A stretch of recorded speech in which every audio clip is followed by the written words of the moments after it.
Hi guys, सब बच्चों को प्यार भरा नमस्कार। कैसे हैं आप सब? मैं सी राहुल गर्ग स्वागत करता हूं आप सब बच्चों का आज के सेशन में। 21 डेज चैलेंज हमारा चल रहा है for group 1 advance account and for group 2 cost and FMS में, जिसमें आज बारी है एडवांस अकाउंट की डे नंबर 5 की। जी हाँ, 4 सेशन हम ऑलरेडी कर चुके हैं, यूट्यूब पर पड़े हैं। अगर आपने अब तक नहीं देखे हैं तो भाई यूट्यूब से हमारे चैनल से उन सेशंस को भी आप देख लीजिए। एंड इन 21 डेज चैलेंज का हमारा पर्पस यही है कि आपकी जो तैयारी है आने वाले अटेम्प्ट के लिए, आप तो अपनी तरफ से कर ही रहे हैं, साथ ही साथ आपकी तैयारी को और एक रौद्र रूप देने के लिए, चार चांद लगाने के लिए सेशंस मेरी तरफ से कंडक्ट किए जा रहे हैं।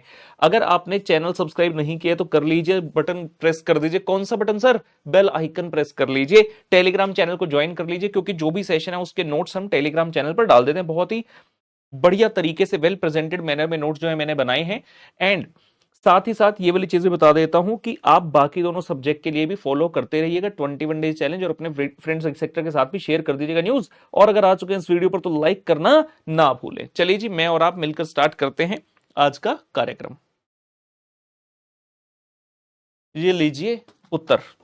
सो 21 डेज चैलेंज में आज है एडवांस अकाउंट के डे नंबर 5 में, जहां पर we are talking about the final accounts of companies.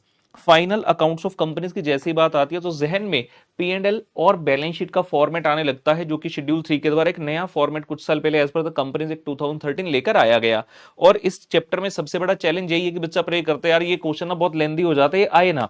और उसका एक रीजन होता है कि बच्चों ने ना लिख के प्रैक्टिस ही नहीं करी होती। इवन जहां पर बच्चों ने क्लास लगाई होती है ना, वो टीचर भी क्या करते हैं, पीडीएफ पकड़ा देते हैं या फिर क्लास में टिक मार्क करा देते हैं, तो ये ऐसे है कि ऐसे। क्यों इतना सारा लिखना पड़ता है? कोई लिखना ही नहीं चाहता, कोई लिखना ही नहीं चाहता। लेकिन ये सही बात नहीं है। मैं हमेशा अपना बेस्ट देता हूं जब क्लास में पढ़ाता हूं, तो रेगुलर बैच में भी हम बहुत सारे क्वेश्चन लिखकर करवाते हैं। एंड ऐसा नहीं कि फास्ट ट्रैक बैच है तो वहां पर नहीं कराते, फास्ट ट्रैक बैच में भी लिखकर पूरा एंड टू एंड सॉल्व करवाते हैं क्वेश्चन, P&L और बैलेंस शीट का format along with all the relevant notes. तो ऐसे ही चीजें आज इस चैप्टर के अंदर पुत्र हम देखने वाले हैं। कमॉन जी, सबसे पहला प्रश्न हमारे सामने आता हुआ क्वेश्चन के अंदर, ये सुमेधा लिमिटेड है, they took a loan from bank for ₹10 lakh पुत्र to be settled within 5 year. 10 lakh रुपए का लोन लिया, कहते 5 साल में सेटल करेंगे। तो सोचने से लगता है हर साल 2 लाख रुपए देंगे, लेकिन आगे कहते हैं जी 10 इक्वल हाफ ईयरली इंस्टॉलमेंट है with interest. 10 equal half yearly instalment है और साथ में इंटरेस्ट भी देंगे। मतलब 5 साल में 5 इंस्टॉलमेंट नहीं है, 10 इंस्टॉलमेंट है, क्योंकि हर 6 महीने के बाद दे रहे हैं।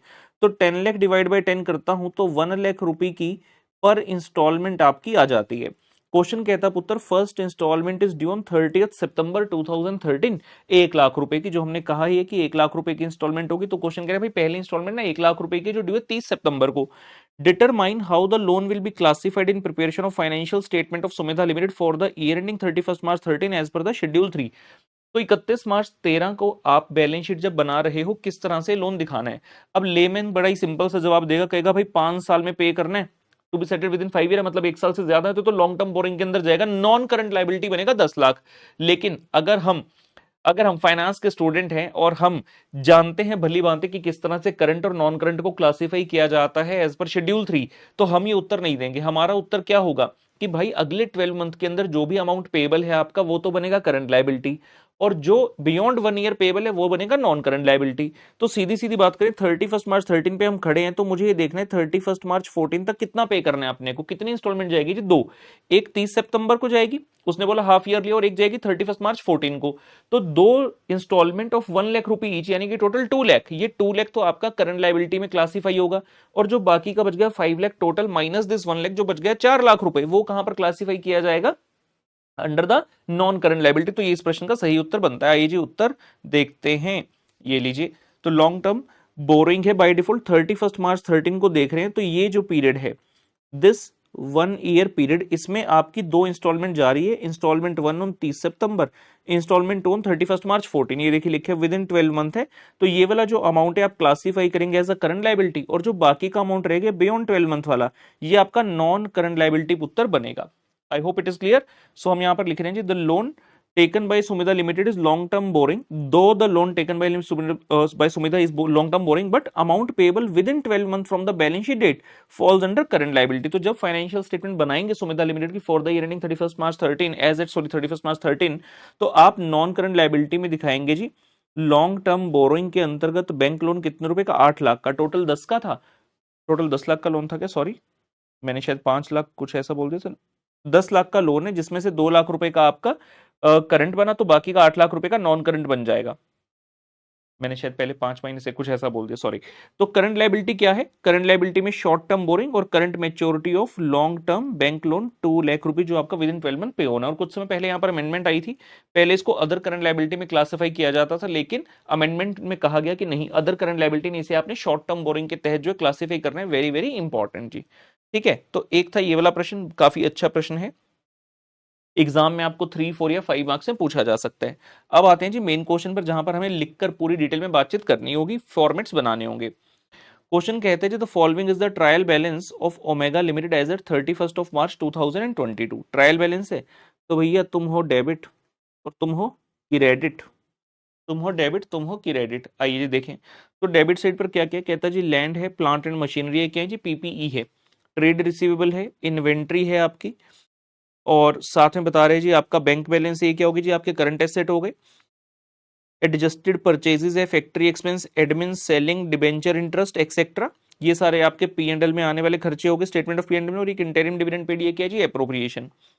On the other side there is an equity capital, debenture यानी कि non current liability, reserve, P and L, security premium मतलब रिजर्व एंड सरप्लस हो गए, सेल्स आपकी मेन रेवेन्यू फ्रॉम ऑपरेशन हो गया पी एंड एल में आने के लिए, ट्रेड पेबल आपकी करंट लायबिलिटी हो गई, प्रोविजन फॉर डेप्रिसिएशन हो गया, एंड एक ये क्या पड़ा है जी, सस्पेंस अकाउंट। सस्पेंस अकाउंट मतलब कोई ऐसा एक आइटम था जिसका 4 रुपए का क्रेडिट बैलेंस था। ये फिगर्स जो है ना बेटा सारी थाउजेंड्स में है, फिगर्स आर इन थाउजेंड, तो 4,000 रुपए का क्रेडिट बैलेंस था, समझ में नहीं आया क्या करे, तो सस्पेंस अकाउंट लिखकर डाल दिया। देखते हैं इसके बारे में भी अगर कुछ बताया होगा तो हम डील करेंगे। क्वेश्चन क्या कहता है, कहता है जी authorised share capital of the company is 40,000 share of 10 each, मतलब 4 रुपए का, 4 लाख रुपए का कैपिटल है, जबकि यहां देखते हैं तो 300, और मैंने क्या बोला फिगर्स थाउजेंड में, तो 3 लाख रुपए का कैपिटल आपका issued subscribed called up and paid up है। कहता है जी company on the advice of independent valuer wish to revalue the land at ₹3,60,000। तो आपकी जो लैंड 2,20,000 की है, कहते हैं इसे 3,60,000 पर रीवैल्यू कर देना, मतलब 1,40,000 रुपए से बढ़ा देना। तो लैंड क्या है, आपका एसेट है, बैलेंस बढ़ रहा है तो इसे डेबिट करेंगे, और बदले में कौन सा क्रेडिट होगा, रीवैल्यूएशन रिजर्व के नाम से। तो एक ये अच्छा पॉइंट रहा। उसके बाद कहता है जी डिक्लेयर करना final dividend at 10% on 2 April 2022, year end हो 31 मार्च को, तो 2 दिन बाद ही आपने डिविडेंड डिक्लेयर कर दिया। भाई चाहे एक दिन बाद ही क्यों ना हो, इसके ऊपर तो कुछ समय पहले अमेंडमेंट आ गई थी कि चाहे, काफी समय पहले तक क्या करते थे कि जो डिविडेंड आपका होता था, क्योंकि इस ईयर का डिविडेंड है तो चाहे ईयर एंड होने के बाद डिक्लेयर किया जाता था, उसको हम इसी साल के अकाउंट में डाल देते थे, अकाउंटिंग कर देते थे उसकी। लेकिन ये कहा गया कि अब आपका चाहे डिविडेंड इस साल का ही क्यों ना हो, लेकिन क्योंकि वो 31 मार्च के बाद आप डिक्लेयर करते हो तो करंट ईयर में नहीं जाएगा, वो जिस ईयर में आपने डिक्लेयर किया उसी ईयर की फाइनेंशियल स्टेटमेंट में जाएगा। तो इसका नो इंपैक्ट है। हम खत्म होने के बाद, क्वेश्चन एंड होने के बाद नोट लिखकर आएंगे कि भैया फाइनल डिविडेंड जो है, चाहे आपका AS4 की बात करें तो events occurring after balance sheet date में फॉल कर जाते हैं कि after the year ended that is 31 March but before the financial statements are approved by the board of director. लेकिन चाहे ये event occurring after balance sheet date है, चाहे AS4 इसे एडजस्टिंग इवेंट कहते हैं, but it falls now as an exception to that adjusting event. हम इसके कारण अपने ईयर एंडिंग 31 मार्च के अकाउंट्स को एडजस्ट नहीं करने वाले। ठीक है, तो ये एक अच्छा पॉइंट रहा। ये है जी मेन, कहता है सस्पेंस अकाउंट जो खड़ा है ना 4,000 रुपए का, it represents cash received for the sale of some of the machinery on 1 April 21। 1 April 21, ये 31 मार्च 22 है, यानी कि 1 अप्रैल 21 तो बिगिनिंग की डेट हो गई जिस दिन आपका ईयर स्टार्ट हुआ था। तो क्वेश्चन कहता है आपने ईयर स्टार्ट होने पर ना एक मशीनरी सेल करी थी 4,000 रुपए की, तो आपने उसे सस्पेंस में डाल दिया। लेकिन हुआ क्या था एक्चुअल में, शायद अकाउंटेंट को एंट्री नहीं आ रही थी करनी। कहता है इस मशीनरी की कॉस्ट है 10,000, जिसके ऊपर डेप्रिसिएशन लगी हुई है 8,000 रुपए की। आज 10,000 रुपए की मशीनरी है, एक्युमुलेटेड डेप्रिसिएशन 8,000 की, यानी कि इसकी WDV कितने रुपए की है पुत्र, 2,000 की। आपका सेल प्राइस कितना है, 4,000, तो इसके ऊपर आपको क्या हुआ है, 2,000 की WDV थी, आपने 4 का सेल कर दिया, तो प्रॉफिट ऑन सेल हुआ है 2,000 का। तो इसका इंपैक्ट मैं समझा दूंगा। उसके अलावा डेप्रिसिएशन प्रोवाइड कर देना प्लांट एंड मशीनरी पर 10% ऑफ द कॉस्ट। कॉस्ट मतलब ओरिजिनल कॉस्ट, तो 7,70,000 जो है उसमें से हम देख लेंगे क्या एडजस्टमेंट हो रही है पॉइंट नंबर 4 के कारण, और जो बचेगा वैल्यू आपका ओरिजिनल कॉस्ट का जो सेल अब तक नहीं हुआ उसके ऊपर 10% आपने लगा देना। क्वेश्चन सेज पुत्र you are required to prepare the Omega limited balance sheet as at 31 March 22 and the statement of P&L for the year ending this as per schedule 3, ignore the previous year figures and taxation. I hope ये वाली बात clear है। हम कहां चले गए, कहां चले गए, कहां चले गए, कहां चले गई, कहां चली गई।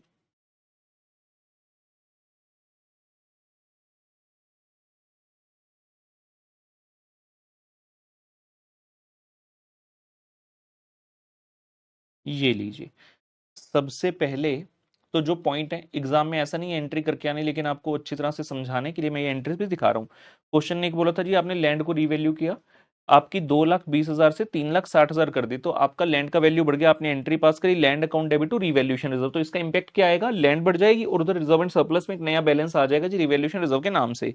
अब आई जी महत्वपूर्ण बात, जो आपने मशीनरी सेल करी थी, करेक्ट एंट्री क्या होनी चाहिए थी जब आपने सेल किया, आपने 4,000 रुपए में सेल किया तो बैंक आ गया 4,000, एसेट की ओरिजिनल कॉस्ट कितनी थी 10,000 की, खत्म हो गया, क्रेडिट किया, और इसके ऊपर प्रोविजन फॉर डेप्शन 8,000 रुपए की लग चुकी थी, उसका क्रेडिट बैलेंस पड़ा, लेकिन अब तो सेल कर दिया तो उस प्रोविजन को डेबिट करके खत्म कर दो, और 2,000 रुपए का जो बैलेंसिंग फिगर है वो प्रॉफिट ऑन सेल है। अगर बैलेंसिंग फिगर ना भी निकालो तो मैंने आपको सिखा दिया था थोड़ी देर पहले क्वेश्चन पढ़ते हो कि 2,000 रुपए का प्रॉफिट है यहाँ पर, लेकिन रॉन्ग एंट्री क्या पास हुई है, आपने एंट्री कर दी bank to suspense 4,000, suspense account में 4,000 क्रेडिट पड़ा है ना, वो ये वाला 4,000 क्रेडिट पड़ा है। अब सवाल उठा कि करेक्ट एंट्री और रॉन्ग एंट्री के बेस पर रेक्टिफाइंग एंट्री क्या होगी, बैंक डेबिट होना चाहिए था, करेक्ट, रॉन्ग में भी बैंक तो डेबिट हो ही गया, मतलब बैंक में कोई दिक्कत नहीं है, तो रेक्टिफाइंग एंट्री क्या बनेगी, आपकी ये पूरी एंट्री पड़ी है, ये तीनों अकाउंट पड़े, तो ये एज इट इज उठकर आ गए provision for depreciation machinery and profit, और जो सस्पेंस अकाउंट आपने क्रेडिट कर दिया था, जो क्रेडिट बैलेंस पड़ा है ये गलत कर दिया था, इसको डेबिट करो सो दैट इसका इफेक्ट नलीफाई हो जाए, तो ये एंट्री आप पास पुत्तर करेंगे। ठीक है जी, उसके बाद मशीनरी की डेप्रिसिएशन का नोट भी यहीं पर बना देते हैं। क्वेश्चन ने कहा बिगिनिंग में आपका प्लांट एंड मशीनरी था 7,70,000 का, और आपने इसमें से कितने की कॉस्ट का बेच दिया, मशीनरी जो आपने सेल की उसकी ओरिजिनल कॉस्ट कितनी थी 10,000 की, तो बैलेंस कितना बच गया 7,60,000, और क्वेश्चन ने कहा था भाई 10% की डेप्रिसिएशन लगा देना ऑन द ओरिजिनल कॉस्ट, तो कितने रुपए की ओरिजिनल कॉस्ट बची है 760 की, इसका 10% करते हैं तो 76 आ जाता है, ये आपकी डेप्रिसिएशन पुत्र हो जाएगी। यहां तक ओके है, हम आगे बढ़ते हैं। आइए जी, सबसे पहले statement of P and L बना रहे हैं जी, statement of P and L of Omega limited for the year ended 31 March 22। Revenue from operation आपने क्रेडिट साइड पर देखा होगा, अगर अभी तक नोट्स नहीं लिए तो टेलीग्राम चैनल से जाकर नोट्स उठा लो, अपने फोन में या लैपटॉप में ओपन कर लो, क्वेश्चन देखो, वहां पर ट्रायल बैलेंस में क्रेडिट साइड पर लिखा है रेवेन्यू फ्रॉम ऑपरेशन सेल्स लिखा है, तो कितने रुपए का 700 का। उसके अलावा अगर इसके अलावा किसी प्रकार की कोई भी इनकम आ रही है जो कि आपकी मेन इनकम नहीं है, उसे अदर इनकम में क्लासीफाई किया जाता है, तो हम यहाँ पे डाल रहे हैं note number 1 for other income.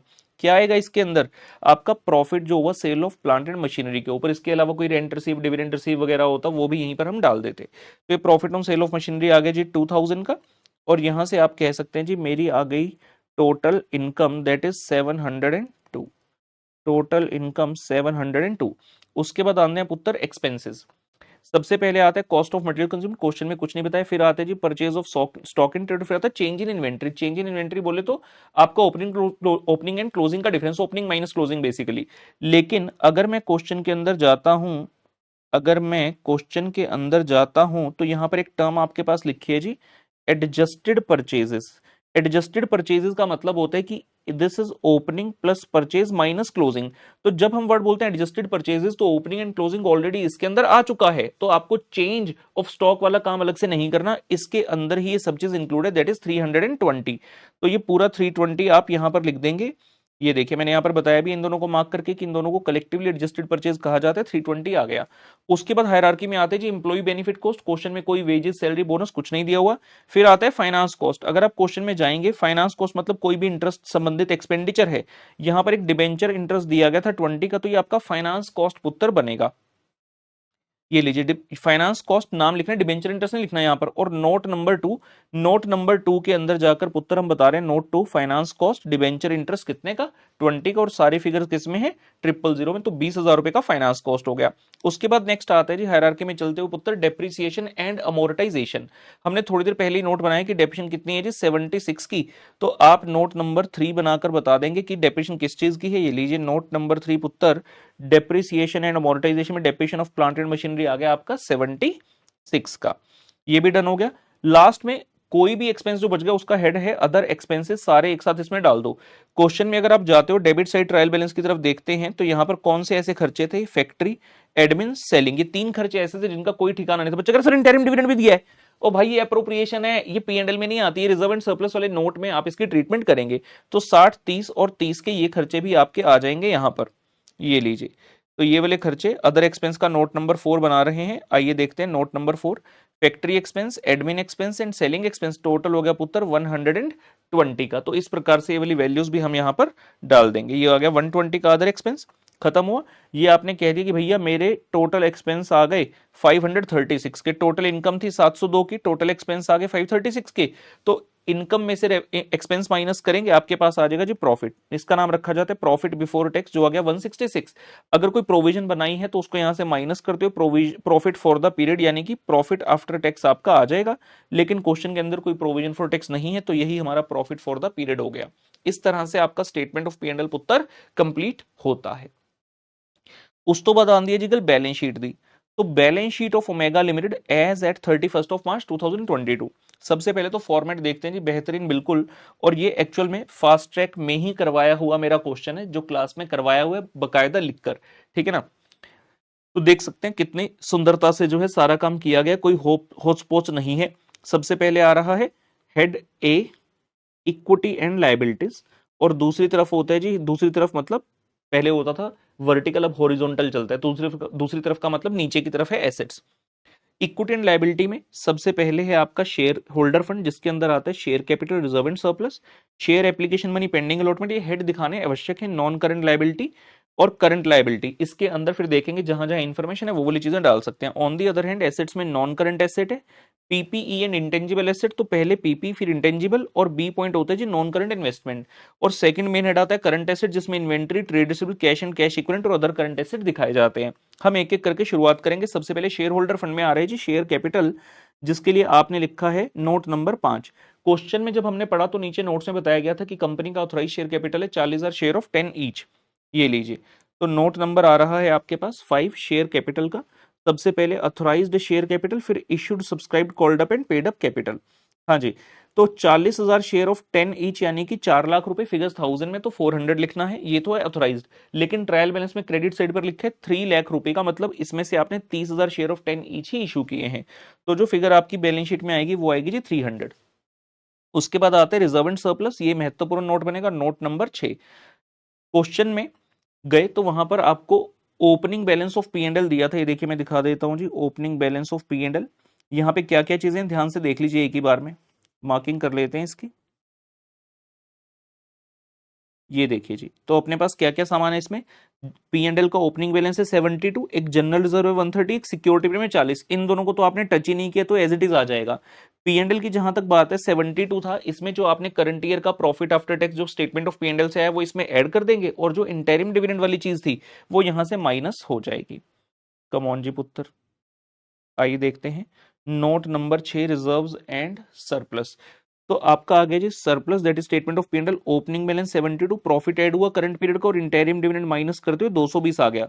General reserve और सिक्योरिटी प्रीमियम को हमने टच भी नहीं किया। और इंपॉर्टेंट पॉइंट रीवैल्यूएशन रिजर्व, याद रखना है लैंड को रीवैल्यू किया था, 140 रिजर्व में जाकर क्रेडिट हुआ था। तो इस तरह से टोटल 530 रुपए का, मतलब 5,30,000 रुपए का अमाउंट है, जो कि हम यहाँ पर पुत्र लिख देंगे। Share application, pending money, pending allotment, इसमें कुछ नहीं बताया, नॉर्मली बताया भी नहीं होता। फिर आ रहा है जी नॉन करंट लायबिलिटी। अगर आपकी कोई ऐसी लायबिलिटी जो 12 महीने के बाद पेबल है, वो कहां क्लासीफाई कर रहे हैं, लॉन्ग टर्म बोरोइंग में। क्वेश्चन में जाकर देखते हैं, यहां देखेंगे 10% डिबेंचर आपको दिखेंगे, तो ये लॉन्ग टर्म बोरोइंग ही है। By default debenture long term ही माने जाते हैं। तो 200 का यानी कि 2 लाख रुपए का अमाउंट है। इसके लिए हमने बनाया है जी note number 7, long term borrowing 10% debenture 200 का। तो ये वाली वैल्यू आ गई। यहाँ पर अब कई बच्चे कहेंगे सर नोट बनाने की जरूरत ही क्या थी, ये लिख देते। अरे भाई यहाँ तो लॉन्ग टर्म बोरिंग लिखा है। लॉन्ग टर्म बोरिंग में क्या है, बैंक से लोन लिया है, बॉन्ड इशू किए, डिबेंचर इशू किए, क्या किए, तो वो तो नोट में बताना पड़ेगा ना आपको, ठीक है ना।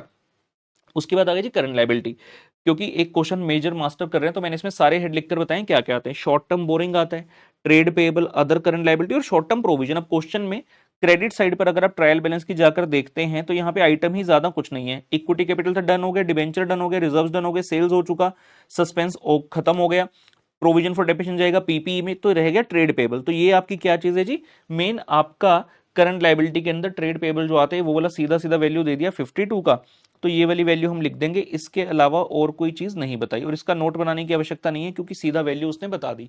तो जब आप इन सबको टोटल करते हैं, ये आ गया जी 1082। लायबिलिटीज साइड आपकी ओवर होती है। एसेट साइड पर आते हैं, नॉन करंट एसेट में सबसे पहले जी पीपीई एंड इंटेंजिबल, जिसके अंदर फर्दर आ रहा है पीपीई, नोट नंबर बन रहा है इसके लिए 8। Very good, very very important, note number 8 for PPE. PPE के अंदर क्वेश्चन के ट्रायल बैलेंस में देखेंगे दो आइटम थी, पहली थी लैंड, दूसरी थी प्लांट एंड मशीनरी। लैंड के बारे में बात करें, ओपनिंग कॉस्ट थी 220 और क्वेश्चन है का भाई इसको ना हम रीवैल्यू कर रहे हैं 360 पर, तो 140 से बढ़कर इसकी वैल्यू होगी 360। दूसरी तरफ है प्लांट एंड मशीनरी, आप देखेंगे ट्रायल बैलेंस में 770 का दिखेगा, लेकिन उसमें से 10 का आपने सेल कर दिया था। जो क्वेश्चन है नीचे एडजस्टमेंट में लिखा था कि भाई 10,000 रुपए का तो प्लांट एंड मशीनरी कॉस्ट आपने सेल कर दी, ठीक है। और उसमें से क्या माइनस करना है, तो ओरिजिनल कॉस्ट है, we need the book value, written down value, तो इसमें से आप माइनस करेंगे provision for depreciation, correct balance. तो प्रोविजन फॉर डेप्रिसिएशन आपको ट्रायल बैलेंस में दी है 172, इतनी थी, जिसमें से आपने जो एसेट सेल किया है उसकी डेप्रिसिएशन कितनी थी, 8। तो टोटल 172 में 8,000 रुपए की डेप्रिसिएशन इंक्लूड थी उस एसेट की, लेकिन वो तो अब सेल हो गया, तो उसकी डेप्रिसिएशन निकाल दो और करंट ईयर की डेप्रिसिएशन को ऐड कर दो। तो टोटल नेट प्रोविजन आपका आ गया जी 240 का, जब इसको माइनस कर रहे हैं तो वैल्यू आ गई 520 and you get the value for in writing in the balance sheet as 880। जितने भी पीपी हैं सबको ऐड आपने कर देना, तो 880 की वैल्यू पुत्र यहां पर आ जाती है। इंटेंजिबल एसेट में क्वेश्चन में पेटेंट गुडविल वगैरह कुछ भी नहीं बताया। नॉन करंट इन्वेस्टमेंट में अगर आपकी कोई लॉन्ग टर्म इन्वेस्टमेंट है वो आती है, इसके बारे में भी कुछ नहीं बताया। करंट एसेट के अंदर आते हैं जी inventory, receivable, cash and cash equivalent और अदर करंट एसेट। क्वेश्चन में जाते हैं, एडजस्टेड परचेज थी तो क्लोजिंग स्टॉक आपका ट्रायल बैलेंस में पहुंच चुका है 86 का, यहां पर 31 मार्च 22 कह देंगे, गलती से लिख दिया। ये वाली फिगर्स हैं, मैं एक बार दूसरे कलर से इसको मार्क कर देता हूं। हाँ जी, inventory 86, trade receivable 96, bank balance है 20 का, और इसके अलावा कोई आइटम यहां पर नहीं है। ये लीजिए, तो इन्वेंट्री एज इट इज आ गई पुत्र 86 की, ट्रेड रिसीवेबल आ गए 96 के, अदर करंट एसेट में कुछ नहीं है। कैश एंड कैश इक्विवेलेंट का हमेशा नोट बनाना है सो दैट हम उसमें दिखा सके कि कैश बैलेंस है या बैंक बैलेंस है। तो उसके लिए अलग से नोट नंबर 9 पुत्र बनाया जा रहा है for cash and cash equivalent. Question में बैंक वर्ड लिखा था तो बैंक बैलेंस है 20,000 का, उसे आप यहां पर लिखेंगे और उसके बाद जब टोटल करेंगे तो आपका मैच कर जाएगा 1082 विद दिस 1082, तो लायबिलिटी और इक्विटी साइड इस तरह से टैली हो जाएगी। अब कोई पूछे क्वेश्चन में दम नहीं है, आप टी शेप वाली बैलेंस शीट करना चाहो ना फटाफट से कर सकते हैं, लेकिन मेन है प्रेजेंटेशन के मार्क्स, फॉर्मेट के मार्क्स, तो वो अपने को आना चाहिए अच्छे से। और मैंने क्या कहा था लास्ट में, नोट लिख देना है फाइनल डिविडेंड के लिए, तो मैंने लिख दिया यहाँ पर right the note for final dividend. कौन सा नोट लिखना है, यही कि चाहे डिविडेंड आपने ईयर खत्म होने के बाद इमीडिएटली पे भी कर दिया, लेकिन अब क्योंकि वो अगले फाइनेंशियल ईयर की डेट पर आपने पे किया, so it will not affect my financial statements of the previous period. तो इस ईयर का डिविडेंड आपने अगले पीरियड में दिया है 2 अप्रैल को, तो 31 मार्च तक अगर देते तभी हम इस पर्टिकुलर फाइनेंशियल स्टेटमेंट के अंदर उसको एंटर पुत्र करवाते। ये वाली बात है, ठीक है। मजा आ गया जी क्वेश्चन करके, एन तरोताजा हो गए हम। हमारे पास कुछ यहाँ पे मल्टीपल चॉइस क्वेश्चन भी है, इसको भी देख लेते हैं क्या कहे है। कहता जी other current liabilities don't include, other current liability, current liability के अंदर हेड होता है ना अदर करंट लायबिलिटी, अदर कौन है बेसिकली, जो क्लासिफाइड नहीं है कहीं पर, तो उसको अदर कह के रख दिया जाता है। तो कहता है इनमें से कौन सी है जो अदर वाली नहीं है। पहला इनकम रिसीव्ड इन एडवांस, ये तो करंट लायबिलिटी अदर वाली है। आउटस्टैंडिंग एक्सपेंस, ये भी अदर करंट लायबिलिटी है। इंटरेस्ट एक्रूड और क्रेडिटर, क्रेडिटर्स, क्रेडिटर क्या है, ट्रेड पेएबल, तो ये अदर नहीं है, ये तो मेन है ट्रेड पेएबल के नाम से। तो इस प्रश्न का उत्तर है सी, यानी कि क्रेडिटर। उसके बाद एक और ऑब्जेक्टिव है हमारे पास मल्टीपल चॉइस, कहता है जी जो बुक्स ऑफ अकाउंट है it should be kept on accrual, cash basis, mixed basis या एनी मैनर। तो इसके लिए स्पेसिफिकली कंपनीज के प्रोविजन बोलते हैं कि भाई जब तुम बुक्स ऑफ अकाउंट्स बनाओगे ना, उसे कैसे मेंटेन करना है, एक्रूवल बेस पर मेंटेन करना है। It has to be maintained on the accrual basis, not on cash, not on mix और not in any other basis. तो ये वाली बातें हमने ध्यान में रखनी है जी, ठीक है। आज का सेशन हमारा खत्म हुआ जी, मजा आया करके। जिस बच्चों ने लेट ज्वाइन किया था स्टार्टिंग से वापस से पूरा कर लीजिए, काफी नॉलेज आपको मिलेगी। मैं इसी के साथ लेता हूं अलविदा, बाय बाय।